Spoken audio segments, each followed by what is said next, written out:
बिचरा ती भुन्टीलाई आफ्नै ससुराले घरबाट निकालेका छन्। उनका ती श्रीमान भने यति बेला अचेत अवस्थामा छन्, होसमा आइसकेका छैनन् भने उनकी जेठानी दिदी श्रेयाले पनि उनलाई घरबाट निकाल्ने योजना गराइरहेकी थिइन् र त्यहाँ घरबाट भेट्न भनेर आएका उनका बुवा ससुरा तथा नन्द भूमिकाले पनि उनलाई घरबाट निकालेका छन्। कतै ती उनका ससुराले भने भुन्टीको आफ्नो ख्याल गर्नको लागि र उनलाई माया गरेर घरबाट निकालेका त होइनन् भन्ने प्रश्न त्यहाँ उब्जिएको छ।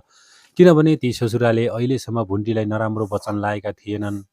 उनलाई साथ दिने भनेको उनका जेठाजु भुवन तथा उनका ससुरा नै थिए। दर्शकवृन्द, यति बेला उनका ससुराले पनि तिमी यहाँबाट गइहाल, तिमी यहाँबाट जानु नै राम्रो हुन्छ, तिमी जस्तो बुहारी त हामीले पाउँदैनौँ, तर के गर्नु हाम्रो भाग्य नै रहन्छ।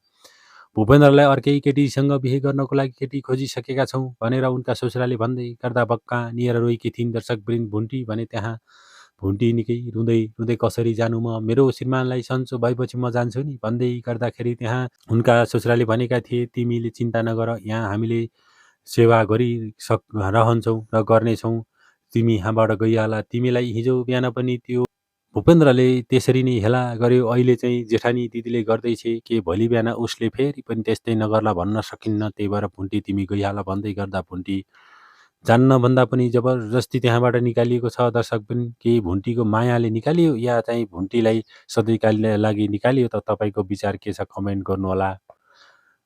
त्यस्तै गरेर दर्शकवृन्द, श्रेयाले पनि ती भुन्टीलाई निकाल्न खोजिरहेकी थिइन्। उनले त्यहाँ बसेर खायो बस्यो भन्दै डाहा गरिरहेको अवस्था थियो भने भुन्टीले म कुनै पनि हालतमा यहाँ बस्दैन, म मेरो श्रीमानलाई निको भइसकेपछि जान्छु भनिरहेको अवस्था थियो। तर त्यो अगावै उनलाई घरबाट निकालिएको छ।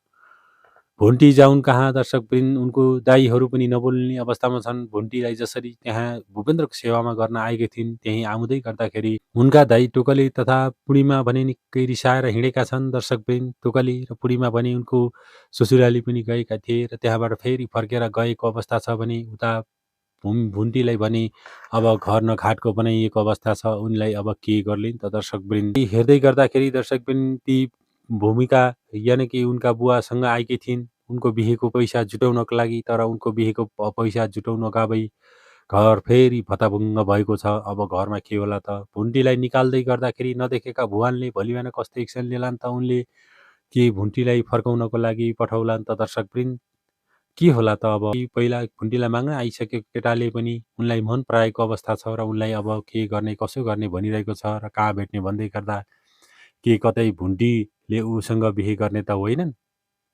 तपाईँको विचार कमेन्टमा लेख्न भन्नुहोला। च्यानललाई लाइक, सेयर, सब्सक्राइब गर्न नभुल्नुहोला।